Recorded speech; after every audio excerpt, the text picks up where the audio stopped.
Om Shri Ganeshaya Namaha. Hare Krishna. Margshirsh month, chapter 15. Efficacy of the name of Krishna. Hello friends, welcome to my channel. Now chapter 15 starts. Sri Bhagwan said, O excellent interlocutor, I shall decisively and in the proper order describe and explain those questions you have put before. Listen, the lord of the month of Margshirsh is Keshav, accompanied by Kirti. His worship is to be performed as stated before. Considering the Brahman as Keshav and his wife as Kirti, the couple should be duly honored with clothes, ornaments, and cows. O dear one, if the couple is honored and worshipped, I too am worshipped undoubtedly. Hence, the couple should be necessarily honored. That will give me satisfaction. Different kinds of charitable gifts must be made which will gratify me. They are the gifts of cows, lands, and especially gold, clothes, bed, ornaments, and houses. These should be given. They cause satisfaction to me. Out of all kinds of gifts, three are proclaimed to be most excellent, that is, land, cow, and learning. If these three are given, O dear one, I shall have immeasurable pleasure. Hence, in the month of Margshirsh, these three splendid gifts should be made by men. O sinless one, the procedure of the holy bath has been clearly described by me before. This is undoubtedly the procedure of worship, holy bath, and charitable gifts. One who takes but one meal every day and devotedly feeds Brahmanas during the whole month of Margshirsh shall be liberated from sickness and sins. He shall become a great agriculturist and shall have abundant wealth and food grains. Of what avail is much talk in this connection? Listen to my great secret. Fire god and Brahman. These two represent my mouth, O bestower of honor. The mouth, named Brahman, is the most excellent one and not so fire god. That which is offered as home in the mouth named Brahman, O dear son, shall become a crore of times meritorious. That which is named fire is dependent upon Brahman. Brahmanas are free. Milk pudding resembling the moon in whiteness and with plenty of sugar and ghee should be offered as home in the mouth of a Brahman. It causes delight to me, O son. O son, if you wish for the happiness of wife and sons, etc., worship the mouth of Brahman with splendid modaks, circular pancakes, juice of wild date tree, and phenica sweet fried in ghee. It causes delight to me. In the month of Margshirsh, perform havan in the mouth of a Brahman with splendid cooked rice that has the lustre and fragrance of white lilies that is served along with mudg, pulse, green gram, and plenty of ghee with good flavor. Sikarka, a variety of sweet delicacy that is boiled in milk and ghee with plenty of dried date fruits called kariks and kara fruits. Sugar, camphor, and coconut kernels causes auspiciousness. Splendid and attractive side dishes and pickles should be prepared in the month of Margshirsh. O four-faced one, for the sake of Brahmanas. The pleasant Sikharini, a dish with curds, sugar, spices, etc., called Shrikhand in Marathi, and other things pleasing to them, should be prepared. After making all these things, he should feed Brahmanas with great respect. O son, the more they relish the sweet things served and eat them, the greater is my delight. It is the rare thing in the world. Hence, the different things should be prepared in such a way that the Brahmanas are pleased. If they are pleased, I am also pleased undoubtedly. Believe, O four-faced one, I am not speaking untruth to you. This secret has been stated by me for the sake of your welfare, O bestower of honor. Even if they shout, rebuke, and beat, they are worthy of being bowed to, O bestower of honor, because of my love for them. This should be done in this manner always. O son, particularly in the month of Margshirsh. You had asked, what should be eaten, O Brahma? Hear that.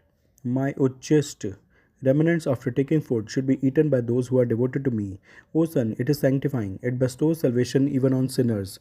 If anyone eats the leavings of my food every day, he should attain the merit of 100 Chandrayaan rides for every lump thereof. The devotees will have two types of food. Avshisht, that which is not partaken and so left over, and uchist, partially consumed and left over. They do not have any other types of food. Should they take anything else, they shall perform the expiatory rite of Chandrayaan.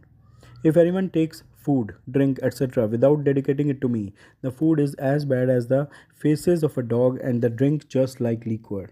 Hence, O son, food and drink and medicine should be dedicated to me first and then taken with great devotion. They make what is impure into one that is pure. Mayochist yields the benefit of Tirth, Yajna, etc. It destroys the evils of Kali. It bestows good status even on person of vicious deeds. No devotee should partake of the food offerings to Omar deities. By eating the cooked rice of non devotees, one shall fall into hell. Listen attentively to what should be stated about which you have asked. I shall state it out of love for you, though it is a great secret of mine. My name should be uttered particularly in the month of Margshirsh. The name Krishna should be repeatedly uttered. It is exceedingly pleasing to me. This is my vow. Even Suras and Asuras do not know this. O my son, only he who has sought refuge in me mentally, verbally, and physically attains all the worldly desires. He will attain Vaikunt, which is greater than everything, and will have even my beloved Kamala, the goddess of fortune. If anyone remembers me every day, uttering Krishna, Krishna continuously, I redeem him from Narak in the manner in which the lotus comes up breaking through water. He who worships me just for fun, or out of hypocrisy, or due to foolishness, greediness, or even fraudulently, is my devotee. He does not have to repent. When death is imminent, if people repeat Krishna, Krishna, O dear son, they will never see Yam even if they are sinners. Earlier in his life, a man might have committed all sorts of sins, but at the time of death, if he remembers to utter the name Krishna, he shall undoubtedly attain me. If a helpless, miserable man utters the words obeisance to Krishna, the Great One, he attains the immutable, eternal region. When death is imminent, if a person utters Sri Krishna and gives up his life even as he utters it, the leader of hosts, that is Yam, stands far off and sees him going to heaven. Whether in a cremation ground or in a street, if a person utters Krishna Krishna and dies, O son, he attains me alone. There is no doubt about it. If any man dies anywhere within the sight of my devotees, he shall attain salvation even without remembering me. O son, do not afraid of the blazing fire of sins. It shall be sprinkled and put out with the drops of water issuing from the cloud named Sri Krishna. Why should there be any fear of the serpent of Kali that has very sharp fangs? He will perish on being burnt by the fire issuing forth from the wood of the name of Sri Krishna. Accepting, remembering Sri Krishna, there is no other medicine for men who are burned by the fire of sin and who are separated from performance of karmas. Just as there is Ganga in Prayag, Narmada in Sukla Tirth, and Saraswati in Kurukshetra, so also is the glorification of Sri Krishna. Without the remembering of Sri Krishna, there is no redemption of men who are immersed in the ocean of worldly existence and who are submerged in the wave of great sins.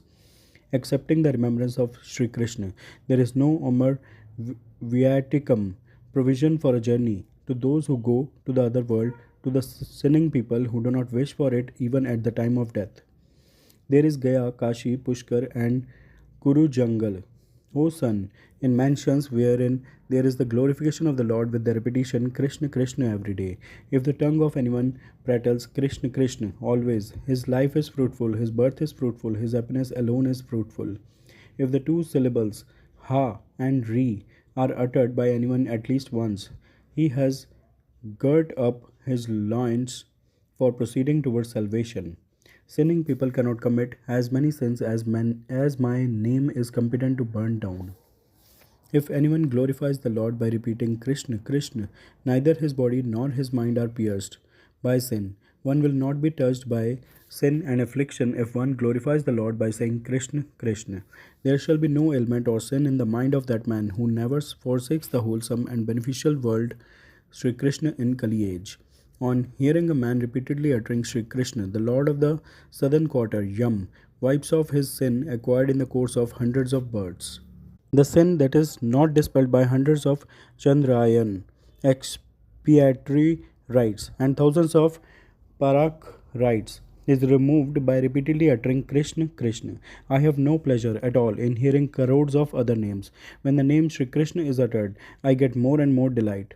The benefit that is proclaimed as resulting from performing the rites during crores of lunar and solar eclipses is obtained by uttering Krishna Krishna. Such great sins are as carnally approaching the wife of the preceptor or stealing gold etc. are dispelled by glorifying Sri Krishna like snow heated by sunshine. If a person is contaminated with the great sins beginning with carnally approaching forbidden women, he is liberated from them if he glorifies Sri Krishna at least once, even at the time of his death. A man may be of impure mind. He may not strictly adhere to the code of good conduct, even if he does not become a ghost, if he glorifies Sri Krishna in the end. If in Kali age the tongue does not glorify the good qualities of Sri Krishna, let it not exist in the mouth. Let that unchaste one go to the nether worlds. O son, the tongue that glorifies Sri Krishna is to be respected by all means, whether it is in one's own mouth or in another man's mouth. If it does not glorify the good qualities of Sri Krishna day and night, the tongue is a creeper of sin, though called by the designation tongue. Let that tongue, which is in the form of a disease, fall shattered into 100 pieces if it does not utter Sri Krishna, Krishna, Krishna, Sri Krishna. If a man gets up in the morning and repeats aloud the greatness of the name of Sri Krishna, I shall be the bestower of welfare on him. There is no doubt about it. He who recites the greatness of the name of Sri Krishna at the time of the three junctions, morning, noon, and dusk, shall attain all desires. On death, he attains the greatest goal.